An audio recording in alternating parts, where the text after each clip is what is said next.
यस्यांके जगत्सुता देवा पदार्थके काले बालविदुर्कलेश कर्णम यत्तोरसी गलगा तो वयं भुजगोष्णा सुरवरा सर्वाधिपा सर्वदा सर्वा सर्वगता सर्वा सर्वा ते शंकरः पात्मा उलंग सिंधो सलिलम सलीलम या सोपवन्नर शंकर पूजाय आदाय ते नैवदला हलंका नमामि तम कांडलरांजनेयम सदा भवानी दायिने सन्मुख रानी गणे पांच देव रक्षा करें ब्रह्मा वेद महेश आधार शक्ति नमः जगत जननी नमः सर्वदेवाय नमो नमः।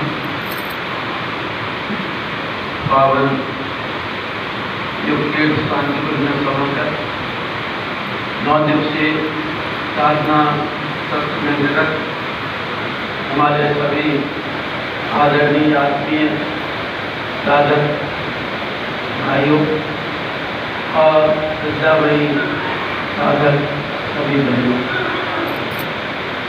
9 दिवसीय साधना सत्र चल रहा है जिसमें आप 24,000 गायत्री मंत्र जप का 30 माला रोज के हिसाब से पूर्ण कर रहे हैं। जहाँ एक और आप ब्रह्म मुहूर्त में जागृत हो रहे हैं, जहाँ एक और आप ब्रह्म बेला में स्नान कर रहे हैं, जहाँ एक और आप आरती वंदना प्रार्थना में सम्मिलित हो रहे हैं, जहाँ एक और आप ध्यान साधना में निमग्न होते हैं, जहाँ एक और आप यज्ञ भगवान को अपनी आहुतियाँ प्रदान कर रहे हैं, जहाँ सुबह से शाम तक तीर्थ दर्शन, दीप दर्शन, देव दर्शन, शिव दर्शन का लाभ प्राप्त कर रहे हैं। वही प्रातः काल के समय एक सत्संग होता है और उस सत्संग में कोई न कोई भाई आकर परम पूज्य गुरुदेव का संदेश प्रवचनों के रूप में देते हैं। आज शिविर के चौथे दिन हम पंडित श्याम बिहारी दुबे यही के कार्यकर्ता कार्यक्रम विभाग के प्रभारी के रूप में, जन्म शताब्दी कार्यालय के प्रभारी के रूप में, शिक्षण व्यवस्थाओं की देखरेख में और अन्य आंतरिक व्यवस्थाओं को देखते हैं। और आज आपके सामने गायत्री महाविद्या गायत्री तत्व चिंतन पर चर्चा करूंगा। क्योंकि मौसम की आवाज अलग है, दही खा लेने से मेरा गला भी खराब है और विषय लंबा है, समय उतना ही है। ऐसे समय में मैं मालगाड़ी या पैसेंजर की स्पीड में नहीं चलूँगा, मैं शताब्दी एक्सप्रेस और राजधानी एक्सप्रेस की स्पीड में चलूँगा। ऐसे ज्ञान यात्रियों से प्रार्थना है कि जगह संभल करके बैठे, यात्रा में कोई आपको धक्का न लग जाए। और बात यहीं से शुरू करता हूँ कि बंधु गायत्री शब्द आपके लिए नया नहीं, आप गायत्री को जी रहे हैं, आप गायत्री को पी रहे हैं, आप अखिल विश्व गायत्री परिवार के सदस्य हैं। आप गायत्री शक्तिपीठों, गायत्री प्रज्ञा पीठों में जाते हैं, आप गायत्री साधना कर रहे हैं, आप दुनिया के कलिकाल के सबसे बड़े गायत्री साधक के शिष्य हैं। आप चारों ओर गायत्री में ही हैं और आपको गायत्री की चर्चा करके मैं कोई नई चीज नहीं बताऊंगा। फिर भी आप जानते हैं कि गायत्री वेद माता है, हमको ज्ञान देती है। गायत्री देव माता है, हम पर दया करती है। गायत्री विष्णु माता है, हम पर समदर्शिता रखती है। गायत्री कामधेनु है, हमारी मनोकामनाएं पूरी करती है। गायत्री कल्पवृक्ष है, हमको मनोवांछित फल प्रदान करती है। गायत्री अमृत है, हमको संजीवनी शक्ति प्रदान करती है। गायत्री पारस है, हमारे लोहे जैसे जीवन को कुंदन जैसा बनाती है, सोना जैसा बनाती है। गायत्री आद्य शक्ति है, आधार शक्ति है, गायत्री ब्रह्म विद्या है, गायत्री जो है आत्मविद्या है, गायत्री इस युग की सबसे बड़ी चेतना है, जिस चेतना को ब्रह्मा जी ने, विष्णु जी ने, भगवान रुद्र ने, सबने जिस चेतना को आत्मसात किया और स्थिति तथा प्रलय पालन के वो देवता बने, उसी गायत्री पर थोड़ी सी चर्चा कर रहा हूँ। लेकिन वर्तमान समय में परम पूज्य गुरुदेव ने गायत्री को महाविद्या के रूप में क्यों रखा? क्या है महाविद्या? योग शक्ति गायत्री को पूज्य गुरुदेव महाविद्या गायत्री क्यों बना देना चाहते हैं? इसका कारण क्या है? क्योंकि बच्चों, आज दुनिया में 3 विद्याएं प्रचलित हैं। एक विद्या है, एक महाविद्या है, एक अविद्या। विद्या किसको कहते हैं? विद्या का मतलब जानना, या का मतलब जो जानने योग्य तथ्य है वह विद्या है। और विद्या से क्या प्राप्त होता है? आप जानते ना कि आदमी दुनिया में जो भी काम करता है, अच्छे या बुरे, वो 2 चीजें प्राप्त करने के लिए करता है।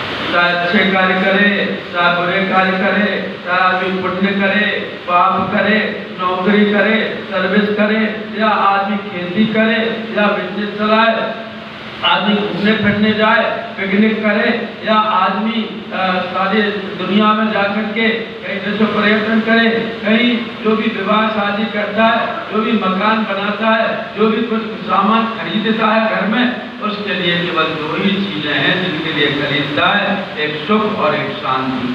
सुख क्या है? बहिरंग प्रदर्शन का नाम सुख है, और शांति क्या है? अंतरंग विभूति का नाम शांति है। आदमी दिन और रात सुख शांति के लिए भटकता है, लेकिन सुख और शांति की मूल क्या है? विद्या ददाति विनयम, विनयम ददाति पादताम, पादताम धर्माप्नोति ददाति धर्मं तथा सुखम। ये सुख और शांति की मूल विद्या है, और ऐसी विद्या जब हमारे जीवन में आती है तो सुख शांति प्राप्त होती है। इसलिए विद्या को स्वीकार करना जरूरी है। आज तो आदमी विद्या को छोड़कर शिक्षा की ओर मुड़ गया। शिक्षा ने हमको डिग्री तो दी, लेकिन विद्या न होने के कारण बंधो मानवीयता कहीं खो गई। चलिए, विद्या भी आज आदमी के पास में है। और महाविद्या किसको कहते हैं? महाविद्या का मतलब है कि जीवन का परम लक्ष्य परमात्मा की प्राप्ति। और परमात्मा की प्राप्ति हर किसी आदमी को नहीं होती, स्वार्थी आदमी को नहीं होती। इसकी परमात्मा की प्राप्ति तो किसको होती है? बच्चों को बोला, भाई को बोला, तो किसको होती है? बंधु, इसको होती है परमात्मा की प्राप्ति। किसको होती है? का जो स्वार्थी नहीं परमार्थी होता है। और आज आदमी स्वार्थी होता हुआ चला जा रहा है, परमार्थ नहीं। स्वार्थ लाग करहि सब प्रीति। आदमी स्वार्थ के लिए सारा कार्य करता है। पत्नी को पति से, पति को पत्नी से कोई स्वार्थ ना हो, बेटे को बेटी से, या बेटी को बेटी से कोई स्वार्थ ना हो, माता को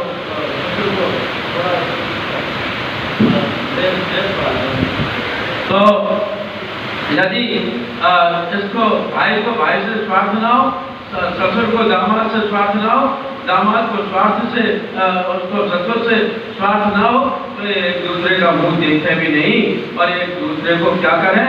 मतलब हमेशा दुश्मनी की दृष्टि से देखें। आदमी स्वार्थ से जुड़ा है, लेकिन स्वार्थी आदमी को परमात्मा की प्राप्ति नहीं होती। परमात्मा की प्राप्ति किसको होती है? तो उसको होती है जो परमार्थ करता है। और परमार्थ का नाम ही क्या है? परमार्थ का नाम ही महाविद्या है। बंधु, आज भगवान को कोई जानता ही नहीं, भगवान को भूल गए, भगवान को नहीं पहचानते, और परमार्थ को भूल जाने के कारण भगवत सत्ता से दूर हो गए। जिंदा खूब मंडू बन करके कोल्हू के बैल के समान हम केवल दुनिया में ही घूमते रहते, भगवान को जानते ही। और अगर किसी से पूछो भगवान को जानते हो? भग कहते हैं विभूति को, बांध कहते हैं धारण करने वाले को। भगवान किसे कहते हैं? जो विभूतियों का भंडार है, उसको भगवान कहते हैं। लेकिन आज भगवान को भूल गए। एक आदमी से मैंने पूछा कि बताओ भगवान निराकार है या साकार है? तो कहने लगा, तुम्हें जी कौन सी बात ले बैठे, ना भगवान निराकार है, ना साकार है, बल्कि बेकार है। आप बेकार की बात लेकर के बैठ गए, और भगवान की बात करोगे तो तुम संप्रदायवादी बन जाओगे, भगवाधारी बन जाओगे, और तुमको सेकुलर नहीं कहा जाएगा। और भगवान की बात करोगे तो तुम्हारी रिपोर्ट लिखी हो जाएगी, लिखाई है रपट लोगों ने जाके थाने में, दुबे जी नाम लेते हैं खुदा का। इस जमाने में भगवान की बात करोगे तो तुमको थाने में बंद कर दिया जाएगा। और अब तक मुझसे किसी ने नहीं पूछा कि आपको पूरी रामायण कैसे कंठाग्र है, गीता का कैसे अध्ययन किया, प्रज्ञा पुराण की 925 कथाएं आपने कैसे की, विदेश में 20 देशों में आप कैसे गए।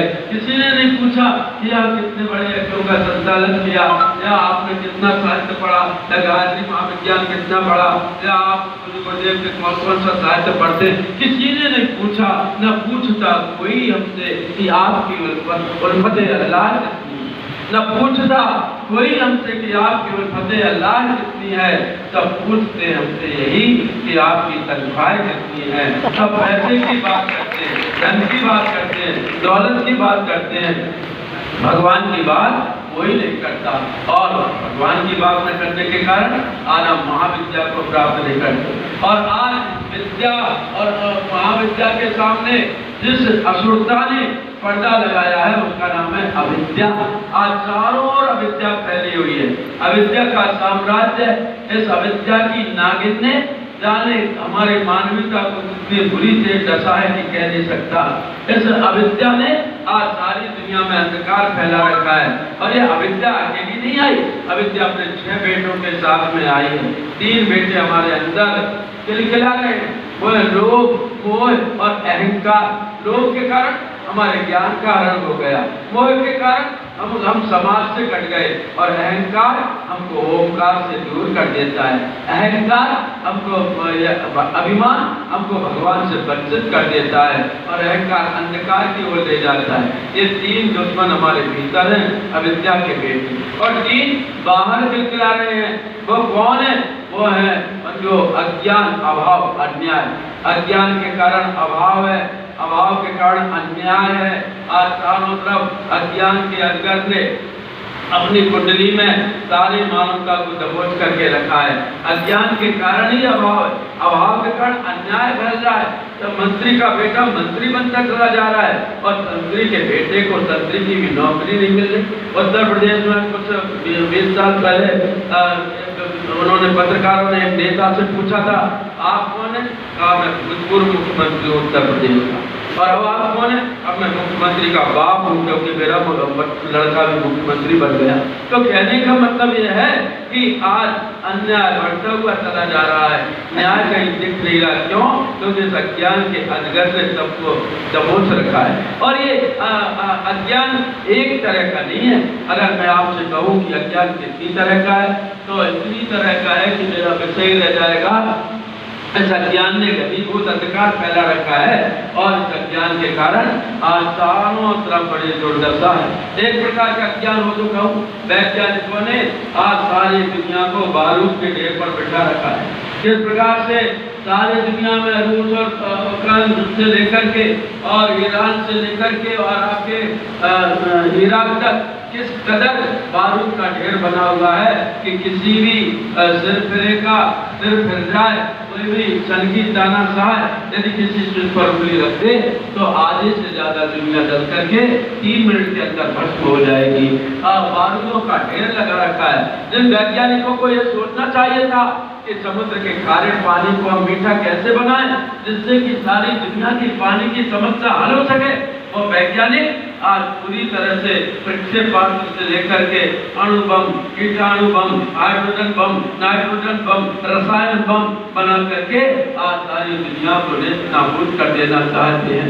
बंधु, वैज्ञानिकों की क्या बात करूं, नेताओं की बात करूं, तो नेताओं ने आज सारी दुनिया में अपना उल्लू सीधा किया है। वो जातिवाद की रोटियां सेक रहे हैं, जाति गणना हो रही है।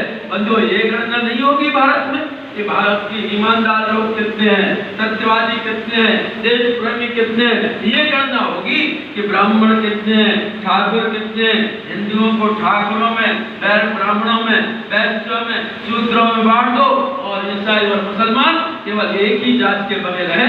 आज पूरी तरह से ये क्या हो रहा है, पूरी तरह से हमारा देश आज ये बर्बाद करने पर तुले हुए हैं। हमको बाहर वालों का डर नहीं है, ये लोग हमारे देश में रहते हैं, हमारा अन्न खा रहे हैं, हमारा पानी पी रहे हैं, हमारी लग्जरी गाड़ियों में घूम रहे हैं, हमारे देश की सुख सुविधाएं उठा रहे हैं और गीत पड़ोसी गीत देशों के गा रहे हैं। वो पड़ोसियों के